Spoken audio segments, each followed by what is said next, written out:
The Willamette Valley is home to professional basketball in Albany, Oregon, and in year 3, the Jaguars are poised for their biggest season yet. The Willamette Valley Jaguars are your local professional basketball team, competing across the western United States, representing the Willamette Valley region in the Basketball League, or TBL. The Jaguars roster is composed of players from across the country, grinding to live out their dreams of playing professional basketball. Every episode, we take you behind the scenes on the latest updates on the team, breaking down performances throughout the season, and interviewing coaches, players, and team executives. Tune in for special episodes to hear from the team's community partners, as well as exclusive interviews with city and state officials who support the Jaguars throughout the season. This is Jaguars Beyond the Baseline. Welcome into Jags Beyond the Baseline. This is the first week of May, and the Jaguars season is getting going as we approach the end of the season and potential postseason coming up for the TBL West. A lot of exciting things for the Jaguars and this team in the Western Conference in the Basketball League, sitting at 2-11, fourth in the West Conference right now. Today we are joined by Zion Bradley. I'm Isaac Doobie, and making the Jags Beyond the Baseline debut, we have Jeremy Iskowitz. Happy to have Jeremy on today.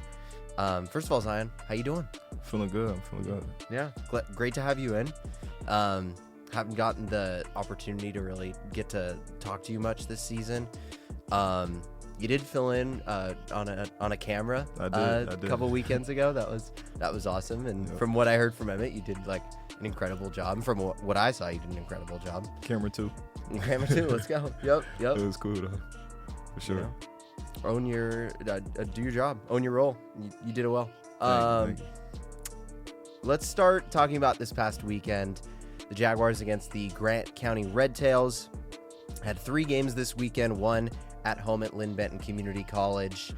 We were there for that game, so that's the one we know about the most, because the other 2 that were in Mattawa, Washington on Saturday and Sunday, didn't get to tune into those games and didn't see any final stats. Let's start with the game from Friday. The Red Tails were able to get like a 20-point lead in the first quarter, kind of maintain that throughout the game. Definitely one of the better offensive games of the season, though, from what I saw. And to point to that, you guys had 24 assists. You guys as a team average about 15 per game on the season. How do you think, to start us off, how do you think like the offensive chemistry has kind of developed as this season has gone on? Okay, that's a great question. I don't know if they know, but we lost Kev, we lost B, we lost AB, and A. Stevens. So, although we had chemistry, we were still growing as a team and trying to figure out how everybody meshed together. We lost those very, very, very great players, and then we just switched it around and we got LJ. So LJ coming back, being that I played with him, being that Michael played with him, and he's a returner from last year. It kind of was like a great familiar face to have, great defender, high-level IQ player. So I think that just helped us with assists and chemistry. Yeah, and I think it also like helped everybody else. Like Jarian had 7 assists, which was a lot for him. He's had a game where he's had 10, but usually is averaging I think around 3 a game. So it just felt like the offense was meshing a lot better from what I saw on Friday. Looking at the rebounding battle, you guys were really kind of putting in a lot of effort on the glass. You guys out-rebounded the Red Tails 59-54. It's kind of rare for you guys to out-rebound an opponent. It was only the second game of the year that you guys have out-rebounded an opponent. Has something like changed? Like what do you think led to the team kind of out-rebounding the Red Tails on Friday? I want to say different strengths. Mm-hmm. So we had a lot of scorers. I feel like with, how it's like a show must go on mentality. We have players that haven't played, but they were hungry. They were aggressive. You have LJ. He's a big 6'6" player. He plays aggressive. So I feel like everybody was just fighting hard. Tavion Johnson, another player that was, fighting hard, rebounding. So I feel like just aggressiveness, will to not continue to get beaten. So I think just all of that stuff together. How do you guys address some of the missed free throws in especially that Friday game and the one before against Four Bears last weekend? Kind of noticed how it was kind of a struggle. You guys are shooting about 70% at the free throw line this year. Just how do you guys go about addressing shooting at the free throw line? Well, we used to do this drill at practice where everybody would run. So it's like everybody's lined up. We're all running for about, I don't want to say 20 minutes because that'll make us sound bad, but 15 minutes probably. And everybody is shooting 2 free throws. And we just got to keep running till the whole team is not shooting. So it's I feel like we take it seriously. Now, there are some games where you could get butterfingers a little bit, or you could just not be mentally prepared to shoot free throws because it takes a second, it takes focus. But I feel like we take it seriously, I think 70% is okay. It's pretty nice, right? So, pretty good. And then moving on from the game on Friday and looking at the games on Saturday and Sunday, you guys traveled to Mattawa to play the Red Tails. Sounds like with some players out and some players that didn't make the trip that you got starts in both games. Is that right? Yes. How did that feel to get those starts? A blessing. I've had a long, not super long, but a long career, and it hasn't always went how I wanted it to go. But I feel like that made me better. That made me more prepared for these moments where my jersey was called. So I'm blessed. How would you assess your individual performance in those games? Very good. Okay. So on Friday, I only played 50 seconds. Saturday, I'm starting. I had 14 points, 3 rebounds, 2 assists. And then we actually only lost by 9 points. We were up in the first and second quarter going into halftime by 5. First quarter, we were up 10. Again, I'm a defender, also can score. So it just changes a lot of things, but I feel like now we're figuring it out. Sunday, I had 24 points, 5 steals, 6 assists. So just blessed again. I'm very blessed. God is good, according to that. Yeah. What you talk about the game on Saturday, Yeah. and that was where you guys were leading in the first half. What happened throughout the course of that game? 133-123 was the final on Saturday. Take us through the course of that, the second quarter, and then the second half, for them to kind of take that one. Okay, so for me, not playing, I kind of feel like we probably were underestimated at the first quarter. Like I feel like that's the best way to put it. You got Davey, you got Caden, me, Micah, LJ, Troy. Like this is our team with Jahan. Like this is all we got. That's all we got. We playing versus a 14-man roster. So it's a little bit of fatigue, but we're all dogs. I would consider all of us to be dogs. Very hungry for this moment. So from that first quarter on, we just went out fighting. They didn't really know what to expect. Not many teams this year can say that they've saw me play more than 2 minutes. So I feel like it's just testament to staying ready. Yeah. Second half, we were fighting. We, instead of doing that 1-3-1, we just went in a 2-2-1, and then we went in a matchup zone 2-3. So it just changed everything. I'm an excellent defender, so it helped. So I think that's what it was. And similar results on Sunday, but was which game did Micah go off in? Saturday. That was Saturday. Yeah. Okay, so that was the game that we're talking about right 42. now, where he had 42 points. Yeah, I just saw the stat line because I follow him, and it just randomly popped up right as I was walking out to go meet you. 42 points. What a night for Micah Johnson Jr. Career high, right? Career high. Yeah. I think team high. I think he holds the record now for the highest points per game. Highest points scored in a game on our team. So He's also blessed if you ask him right now. Right. And Crazy. then a similar result on Sunday, 128-104, the final in Mattawa.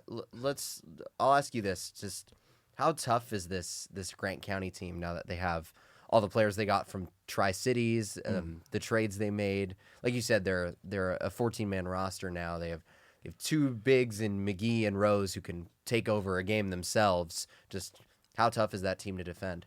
Honestly, I have to, tilt my hat to them. I think they're a very great team. I think Ayani Benavidez, he didn't play much the first game because they were still figuring it out, but he played the second game, and he played very well, along with number 11. I can't really remember his name, but I think that they're tough. I feel like they have a whole bunch of offensive weapons, and they have size and a bench that comes in and handles business. A lot of the bench players do not miss, so I think they're tough to beat, especially going into the playoffs and stuff like that. Yeah. What do you guys do when you guys are on the road? You guys are on the road a lot, especially like these next few weeks where you just had a big home stand for like 3 consecutive weekends with home games. What do you guys do to like entertain yourselves or keep it interesting or bond when you guys are on the road? This weekend we played a lot of music. Okay. We found out that everybody on the team makes music, kind of. So it was cool to. Who's the best at making music? Who's the best at making music? I say Michael Johnson Jr. He can sing. He can rap. I feel like everybody is very good, but in terms of like really putting it out there to chase your dreams, I feel like you have to put the crown as the one that does that. So Michael for sure. Yeah. Isaac you kind of mentioned as well. You guys were down some players this weekend. I think I saw you guys maybe travel to 7. Is that correct? 7. Yeah. What's it like just preparing yourself to play a lot more minutes, to not get as many guys up off the bench, to get breathers, things like that? How do you guys prepare to sustain that? Shoot. I feel like it's a mental battle. I say preparing your mind. Had I been not focused the whole season, not playing, like literally, you can ask Isaac or even this beautiful lady over here, you can ask, and we've only played, me specifically, I've only played like 2 minutes to 3 minutes. So mentally staying focused, I say me praying. I pray a lot. I don't know, worshiping. I'm Christian, so I try hard to keep my heart right, so I should be okay. So I feel like everybody is probably the same way. But that's the only way I prepare. I don't have traditional, just pray. Tell us a little bit about you individually and your basketball journey. You're originally from Philadelphia. Yeah. How did you end up at in the professional basketball world of playing you played in Africa? Yeah. You told me you played in Portugal. You have some experience with the Virginia Valley Vipers, the Connecticut Crusaders, and now with the Jaguars. Like, how did all that come about? Oh man, I didn't play basketball my whole life. First played basketball kind of in the 12th grade, 11th and 12th grade, and in 9th grade I was like 5'1", so from 10th to 11th grade I grew like 8 inches. So for me, being a late bloomer, I learned basketball while everybody else was kind of perfecting it at that age. So I went to college. I went to Lincoln University of Pennsylvania. I decided to drop out and start trying to chase my dreams because at the same time that I'm wanting to play basketball and chase my dreams, people started creating different avenues to do that. So along that journey, I met Micah in Portugal. I met LJ in Africa. And these experiences kind of helped me learn in a professional setting. So also being fortunate enough to have all of my coaches that I've ever ran into, they actually were in the NBA. So I got a very harsh, strong training. So just being able to take the blows of the game, I feel like. And now I'm here. You mentioned that you started basketball late, and so you were just learning while people were perfecting their craft, things like that. Did that make you much more motivated? I'm assuming it made you work a lot harder. Like, what was that like when you were playing against guys that probably started playing basketball at like 3-4 years old? Yeah, tough. I've gotten cooked a lot. I've lost a lot. I've beaten a lot of people, just being skilled. But I say it made it tough on. Again, I could take it back to mentally. I have a mom that is a dream chaser, faith walker. So on days that I want to quit, I would say that she continues to motivate me and just help me get forward. It's tough, though. It's tough. Definitely a lot of tears. Definitely a lot of feeling like maybe I can't do this, but just pushing through. Yeah. You have spent a good amount of your life, it sounds like, on the East Coast, and on the eastern side of the country. What was your experience with the West Coast or Oregon before moving here for the Jaguars? I never been here before. Never like visited or don't have family out here or anything? Nope. Wow. What'd you think? I'm actually in love with it. I'm a city kid. I did live in Florida for a little bit, for like 4 years, but other than that, just Philly. So it's refreshing to me. I enjoy not having to look over my shoulder. I enjoy being able to relax and wake up and it's not super duper cold. I'm wearing a hoodie or better all the time. So I love the green, the mountains, just beautiful nature. I fall in love with that. So I like it. I want to stay. What are some of your favorite things that you've been able to do out here in Oregon when you're not on the basketball court? I don't know if I should say this. I like going to the lake and enjoying a cider. I'm a cider boy, if that makes sense. Yeah, I like cider. Cider's cool. What kind? Like Like a Bapple, like a. You know what's crazy? I just had Babel for the first time. Oh my god. Okay. Like 2 weeks ago, I had Babel for the first time. Do you guys know where Peacock is? In Corvallis? No. It's like a restaurant hangout. Okay. Late night. It's pretty cool. But Okay. Shout out Peacock. out of those two things in Corvallis, you know what I'm saying? Uh-huh. But just nature, chilling.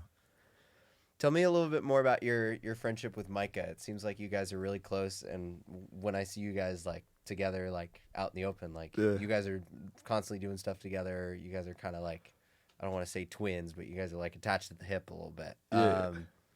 Where did your guys' friendship develop, and when did you know like, oh, like this is my guy? All right. So we're in Portugal. We didn't play on the same team out there, but we were just, I'm like, yo, this guy can hoop. He's like, yeah, you can hoop too. So I feel like from that moment, we spent a lot of time because we were all staying in the same house. It was like a huge house. So we were all staying in there, but me being from Philly, him being from Jersey, these are two close places. So it's like we kind of like do the same stuff. I like making music, Mike like making music, and around that same time, I actually had girlfriend problems. Micah was in a nice loving relationship, so he kind of was helping me through that. So me and Micah got close because of that. And then just kept going, kept hooping. Then I seen him again in Africa and pretty much the same stuff. But me and Mike have always just been kind of similar, I would say. So that kind of just helped with getting close, and then him being a real friend at a time when I needed it. Yeah. Who's your favorite basketball player, or like a player you model your game after? It's two people. It's Jamal Crawford and Scottie Pippen. Okay. So, what do you like about their games? Jamal Crawford's handle. He's flashy. Me being from Philly, like up north, we kind of play a little flashy. So I always love that. Even though Jamal Crawford's from Seattle, Washington. So it's just a special thing that he was born with that gift, and I always liked his game. Scottie Pippen is a Hall of Fame defender, champion, and a big reason why the Bulls were having a dynasty. So I always love Scottie. You a Bulls fan? I'm from Chicago. Oh, yeah, all right, cool. Yeah, but yeah, Scottie my boy. I like Scottie, for sure. With that being said, what part of your game do you think you take the most pride in? Ooh. So, man, I think it's changed so much with getting older. I would, man, that's a tough question. I'll have to say defense. Okay. Just being able to, one, guard the best player, but it's more so like wanting to challenge myself to see, okay, am I as good as I think I am? Yeah.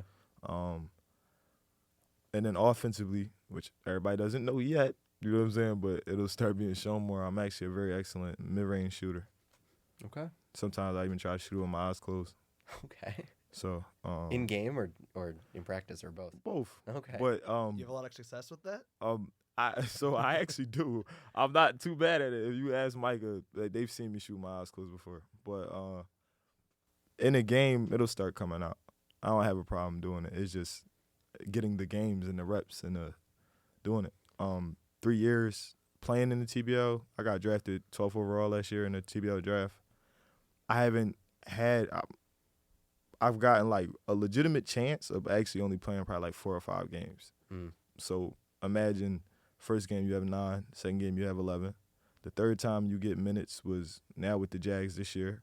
I had 3 points, still 2 rebounds, was something like that. And then the fourth game I had 14. The second game I got 24. So pretty good. It's just now showing the world that all the stuff that I went through.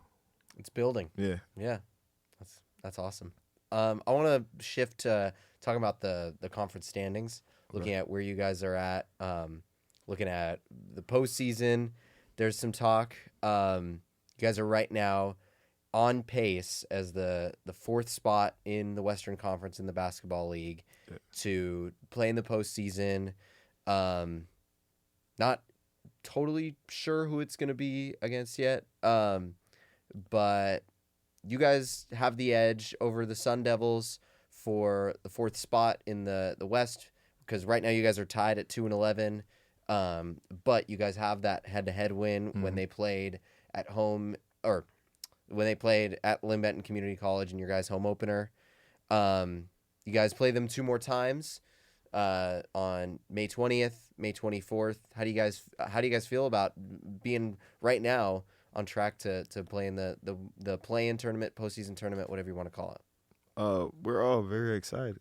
I think it's a moment where we haven't gotten anything figured out as a team, but still to be able to be in this position because of just a whole bunch of stuff that is crazy. You know what I'm saying? I think it's, again, just being at the right place at the right time, God making a way for you when you don't know what's about to happen, but being ready. So I think it's just us being prepared for this moment right now, how hard we can fight for the rest of May and see what we do. And just the fact that most of it, except for one game, the rest of the way is going to be away from home. Yeah. How do you guys feel about that? How do you guys deal with that? I'm tired. I can't lie, I'm tired right now. Sounds like you guys are going to get some a good place to stay in North Dakota when you guys go there. Yeah, we'll be in a casino, so it'll be pretty cool. Yeah, people will be more tired, as you know. But I think it's fun. I think it's preparing us for the next level of play, wherever it's going to take us, whether that's another year here, which is a blessing to do, or whether that's for some people going overseas or even going into the G League if they had the opportunity. So I think it's just preparing right now for those road games for life. Yeah. Looking ahead, moving on to this upcoming weekend, I just mentioned it. You guys are heading to North Dakota to play the Four Bears Roar, a team that is currently 17-1, have rolled through the West Conference, look like a favorite to win it all in the TBL. How do you guys match up against this team that has so much size and athleticism? I think so. Right now, you could. I'm not a new player, but we have LJ. But I think LJ is a very, very, very He's a tide changer. Yeah. I think he's a Swiss Army knife, and he also can shoot. So Yeah. it's a whole bunch of stuff that comes with that. You also have me figuring everything out. Normally our guards I'm pretty much the same height as Kev, but we lost him. But Preston Whitfield, another person he didn't play this weekend, but he's coming back. So along with me being able to help out on defense, adding some offensive presence, LJ adding everything into the equation. Tavo coming back because Tavo had a concussion. I think we should be pretty fine. Okay. We have a pretty big team now in terms of just height-wise. Yeah. Yeah. How do you? Jamil Talbert as well. So, yeah. Him coming back. Yep. It's big. Got to see him at least at the game. Did he play on Friday? I think he got in for a couple minutes, if Yeah. I'm not mistaken. Yeah. Yeah. No, but it's good to see him back in action. Yeah. But how do you guys feel about just making the trip? Because you guys are flying there, right? Yeah, we're flying. Yeah. How you guys feel about overall just taking a flight? Because you guys haven't flown for any of your games this year yet. Yeah. So excited. We all have these green tracksuits. They're highlighter green, so I'm sure we'll stand out. Yeah. And, we should be. Everybody's excited. I've never been to North Dakota. I've only ever even been to the West Coast twice, if you want to consider Texas West Coast too. Yeah. Ooh, I don't know about that I one. don't think I don't know so. about that one. That's south, so. right? Yeah. Yeah. I consider that south. Okay, Deep south. then I've only been to the West Coast Wow. now, and when I went to California for 9 days. So, I'm just excited to Okay. travel, to see scenery. It's pretty cool. Even the drive to Washington is cool because it's all these trees, and it looks like a million trees. If y'all know that little, when you pass in the lake, have y'all drove to Washington before? Yeah. Yeah, and it's those trees, and it looks like sticks everywhere. Yep. So it's pretty cool. Yeah. Well. Anything else you got for either your trip to North Dakota the rest of the season or you individually? No. Right now I'm just grateful. Again, I'm blessed. Y'all gonna hear me say it every time you see me. So yeah, I'm just grateful. Thank you guys for having me. Yeah. Yeah. Last question for me. You guys are heading into kind of the final stretch of the season. We talked about the upcoming weekend and then, Sun Devils later on in the month. What should we expect from the Jags for the rest of the season heading into the playoffs? A whole lot of fighting on the court. A whole lot of aggression, a lot of just a second coming of better basketball around the corner. So just expect a fight. We're going to go out there with a fight and a little more sense of direction because we're figuring it out. Yeah. Yeah. Well, looking ahead, we just mentioned Jaguars have on Friday a game in North Dakota against the Four Bears Roar. Playing the Four Bears Roar Friday and Saturday, and then at the weekend after that, playing Great Falls in the Great Falls Electric in Montana on Friday and Saturday, and then they play at Tri-Cities in the second to last game of the year, and then return home the season finale of the regular season against the Tri-City Sun Devils. So they'll be back at home. It'll be a little while, about 3 weeks, until you get to see the Jaguars at home. They'll be on the road for the next 5 games. Yeah, really appreciate you coming on, Zion, for your time, making the trip down to Eugene to record this. Yeah, stay blessed, man. I got Appreciate you. You guys too. This has been Isaac Doobie and Jeremy Iskowitz on Jags Beyond the Baseline this week. Have a great one. Go Jags. Thanks for tuning in to this week's edition of Jaguars Beyond the Baseline. If you want to find out more about the Jaguars, you can go to their website at wvjags.com or follow them on their social channels at wvjags or search for Willamette Valley Jaguars online.